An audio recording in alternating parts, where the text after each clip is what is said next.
All right, back with another research update. I'm rocking and rolling. I want to talk about the next learning style model, learning model that I wanted to research, but as just kind of keeping in the structure that I'm kind of the loose structure that I'm creating with these videos. Let's talk really quickly about what we talked about in the previous video.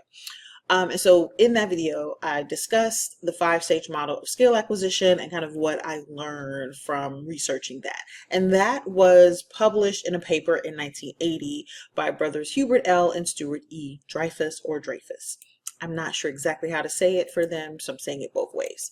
And so with that, in the what next of the last video, I said, now we're going to talk about the Kolb's 4 stages of learning. So let's dive into it.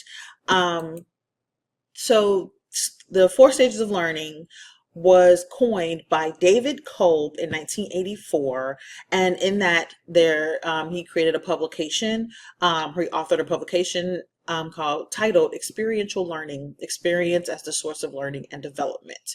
And in that publication, Kolb defined learning as the process whereby knowledge is created through the transformation of experience. And so in a nutshell, what that means to me is you learn new things as you go through different experiences, and therefore that's how you kind of expand your mindset, your perspective, etc. And that speaks definitely through to the kind of the experiential learning of it all. And that particular definition is on page 38 of that publication. So if you get your hands on it, turn to 38, that's where you'll see that definition. And in that, the way that the 4 stages of learning go is you have concrete experience, which is feeling. You have reflective observation, which is watching. You have abstract conceptualization, which is thinking. And then you have active experimentation, which is doing. And so at first glance, you would say, oh, okay, I see how these could be considered stages. Because, when you first when you first experience something new, like new information, new knowledge, you feel a difference. And typically the difference is in kind of a deficit. Like you're like, there's this thing here and I don't know a lot about it.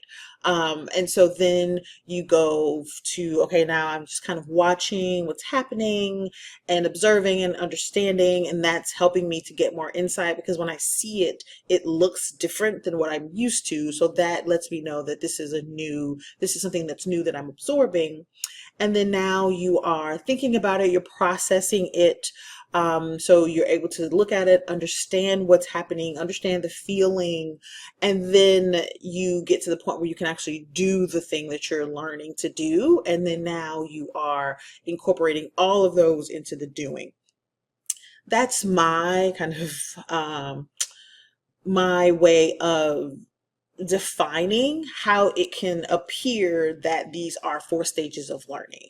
However, as I started to kind of dive into it more, I realized that they are stages, but I think they are also just like 4 ways of learning because even in the article that I got from the blog, blog on the University of Florida's website, they talk about the 4 stages of learning, and when they illustrate it, it is a circle.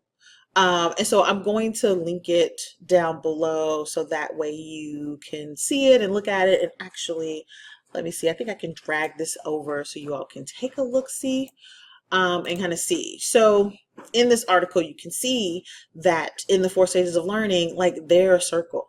So I know the idea is, let me pull myself down so that I'm not in the thing, but I know the idea is that, and the idea could be, because I'm guessing here, I'm not 100% sure, but the idea could be that you go through this cycle every time you learn new things, which is why it is a circle. But I would also say that it can be where some people will jump into the cycle at different stages, or different areas. So like there's some people who will be really comfortable with the concrete experience, which is the feeling. Like they'll be able to really feel and understand and connect with the information.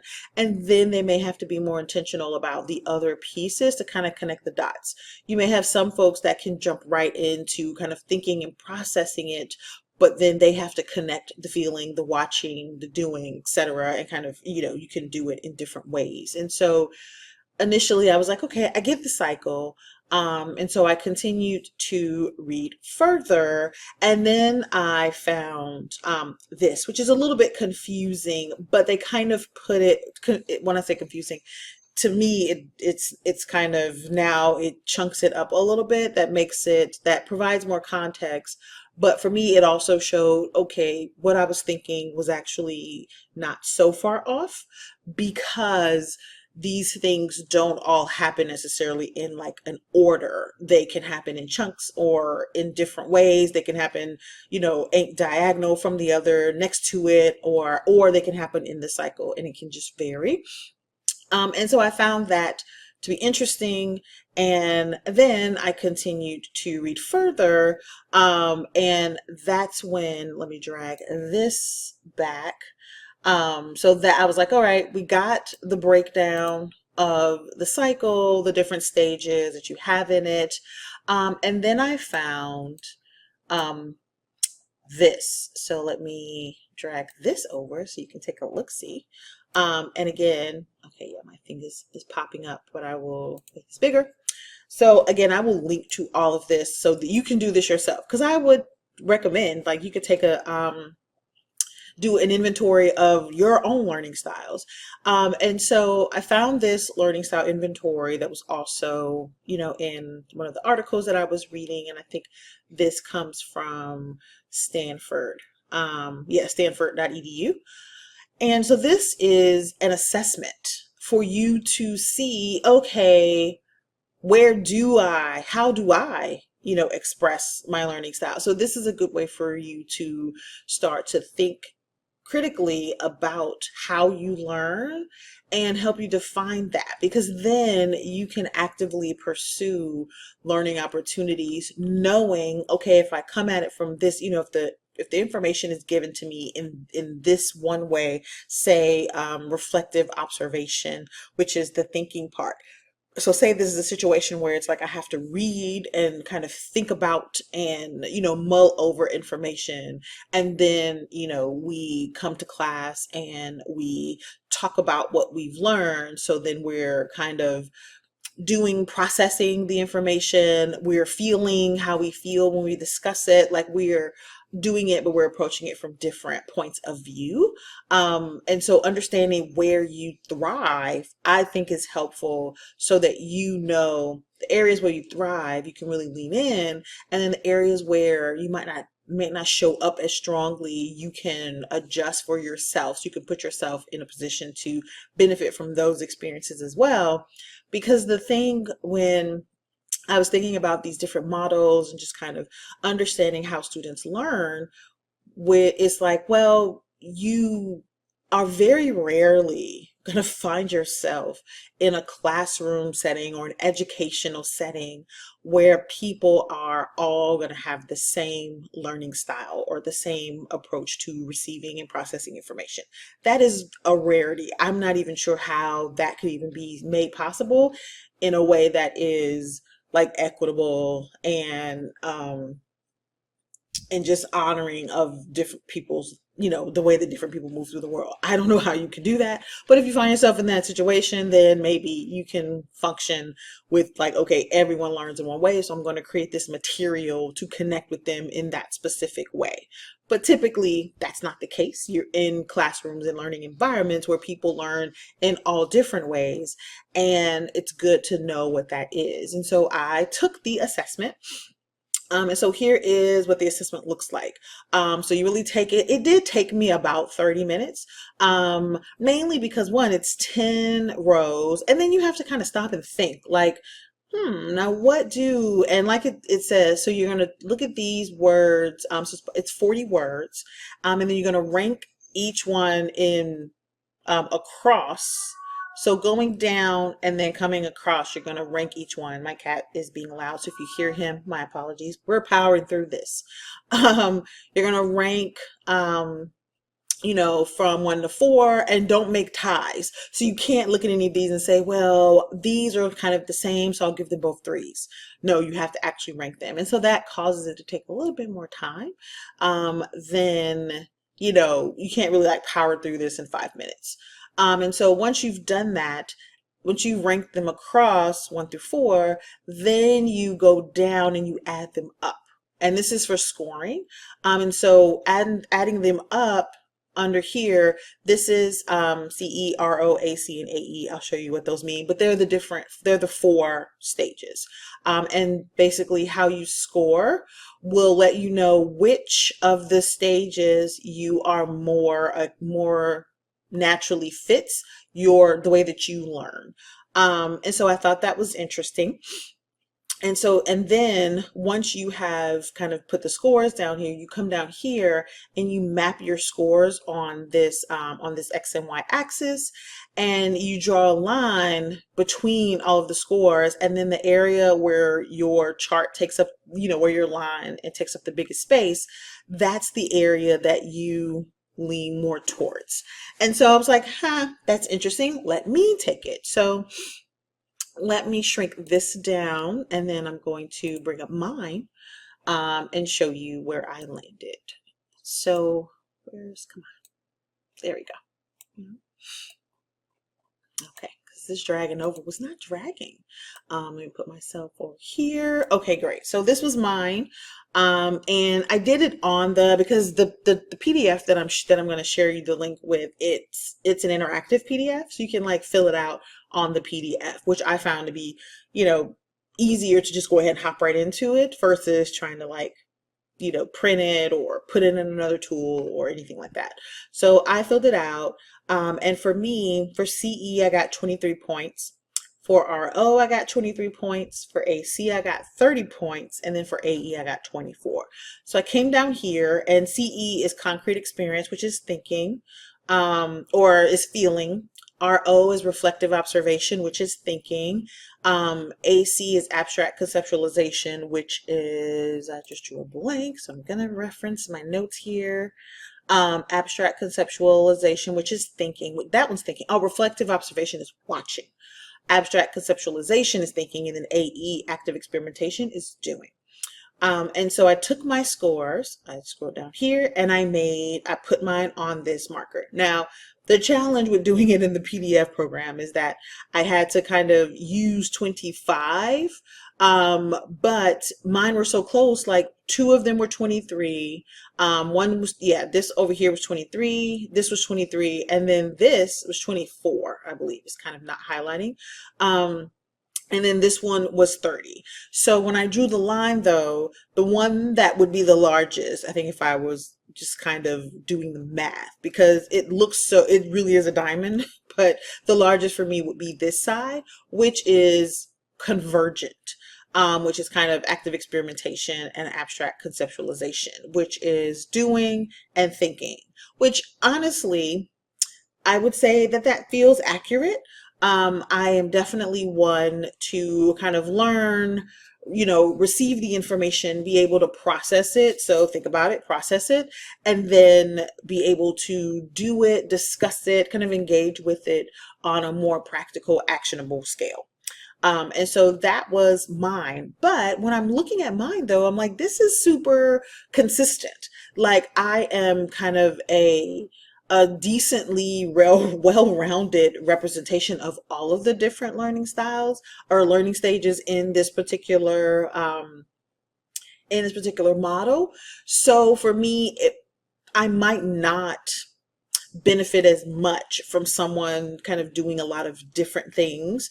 I won't say that. I think I would benefit from someone doing a variety, doing kind of all of the things in the way that being taught and given this new information, because all of them will resonate with me in a very similar way. I definitely have an area where I lean more than the others, but it's so close.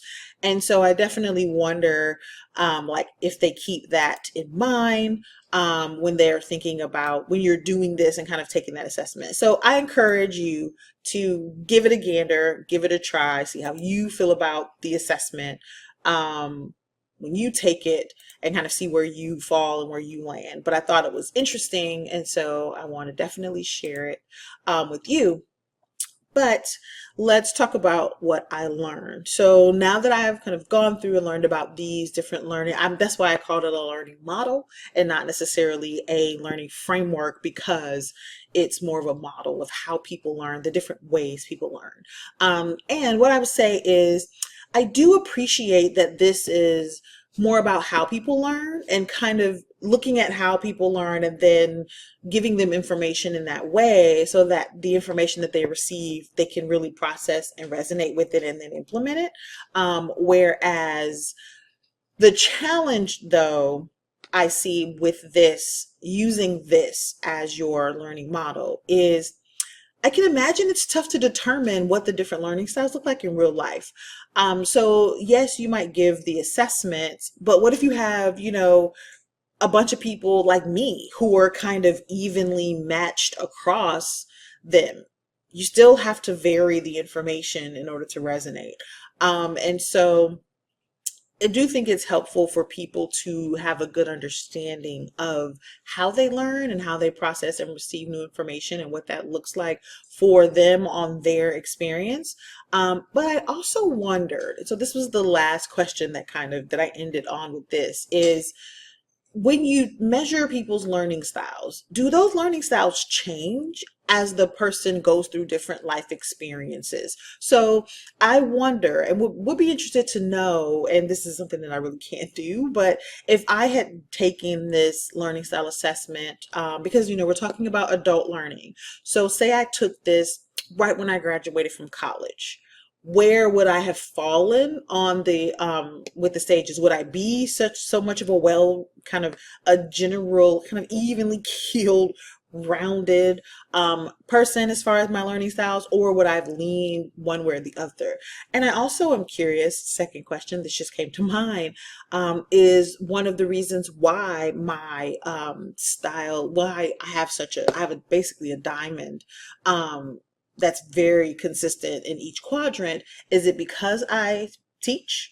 Which means I have to think about, multiple ways of delivering and sharing the information, so that the students that I teach, because knowing that I have people who receive information in different ways in my classes, I wonder if that could also color how I assess when I take it. Because I took it honestly.